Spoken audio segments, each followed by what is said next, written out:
Hello আসসালামু আলাইকুম তো গাইস, আশা করি আপনারা সবাই ভালো আছেন।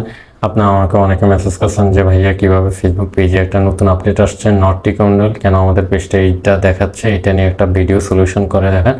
সো গাইস, আশা করছি আপনারা আমার সাথে পুরো ভিডিও জুড়ে থাকবেন অ্যান্ড আমি আপনাদের কাছে এটা সলিউশন দেখাবো। So guys, let's start the video.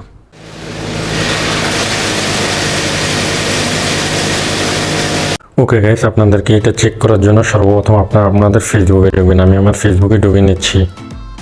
So guys, ফেসবুকে ঢোকার পর আপনারা ফেসবুকের হোম পেজ দেখতে পারবেন। যদিও এটা আমার পেজ আছে, আপনারা পেজ হোক প্রোফাইল হোক সেম অপশনে ঢুকবেন। আমি আমার পেজ থেকে দেখাচ্ছি। পেজে ঢোকার পর আপনি নিচে এভাবে আসবেন স্ক্রল করে, দেন নিচে দেখতে পারবেন settings and privacy. Then settings and privacy থেকে উপরে দেখতে পারবেন সেটিংস অপশনে ক্লিক করবেন। দেন এখান থেকে আপনারা ফার্স্টে দেখতে পারবেন যে পেজ সেটিংসে ক্লিক করবেন। ক্লিক করার পর একটু লোডিং নিয়ে হোম পেজ আসবে। দেন আপনারা একটু নিচে স্ক্রল করে আসবেন। নিচে স্ক্রল করে আসার পর এখানে দেখতে পাচ্ছেন যে পেজ রিকমেন্ডেশন, সেখানে ক্লিক করবেন। আমি ক্লিক করার পর গাইস দেখতে পাচ্ছেন যে আপনারা এই অপশনটা দেখাচ্ছে নট রিকমেন্ডেবল। সো গাইস, এটা দেখাচ্ছে এই জন্য যে ফেসবুকে কিছু রুলস অ্যান্ড রেগুলেশন আছে, সো এই জন্য দেখাচ্ছে। আপনারা আমার কথাগুলো একদম ক্লিয়ারলি বোঝার চেষ্টা করবেন, তাহলে এটা ফুলফিল বুঝবেন আই হোপ। সো আপনারা আমার কথাগুলো একদম মনোযোগ সহকারে শুনবেন, তাহলে আশা করি বুঝতে পারবেন। সো গাইস, এটা আশা করি তিনটা কারণে হয়। একটা হচ্ছে আপনারা কপিরাইট জনিত কারণে, আর সেকেন্ড হচ্ছে আপনারা কোনো রাজনৈতিকমূলক পোস্ট কিংবা হুমকি দামকি এই ধরনের পোস্ট করলে, অ্যান্ড থার্ড হচ্ছে সেটা আমি নট শিওর, বাট এটা আমার এক্সপিরিয়েন্সের আলোকে বলবো।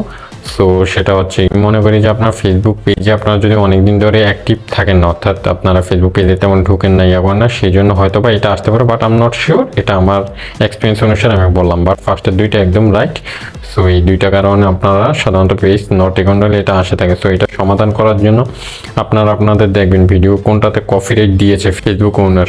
সো আপনার যেটাতে কপিরাইট খেয়েছেন সেটা আপনারা ডিলিট করে দিবেন। সো আশা করি আপনার ডিলিট করার কিছুদিন পর এই নট রিকমেন্ডেবল চলে যাবে। অ্যান্ড সেকেন্ড হচ্ছে আপনারা দেখবেন যে আপনারা আপনাদের পেজে কোনো রাজনৈতিকমূলক পোস্ট বা কাউকে হুমকি দিয়েছেন, এই ধরনের পোস্ট করেছেন কিনা, যেটা খারাপ চিন্তাভাবনার দিকে মানুষকে নিয়ে যায়। সো এই ধরনের পোস্টগুলো আপনারা ডিলিট করার চেষ্টা করবেন, কারণ এগুলো ফেসবুক গাইডলাইন্সের বাইরে। সো এই জন্য ফেসবুক এই পেজগুলোকে নট রিকমেন্ডেবল করে, অর্থাৎ অন্যের কাছে সাজেস্ট করে না। সো আপনার এই দিকে একটু খেয়াল করে ভবিষ্যতে আপনাদের পেজটাকে চালাবেন। তো আশা করছি নট রিকমেন্ডেবল চলে গিয়ে শুধু রিকমেন্ডেবল আসবে।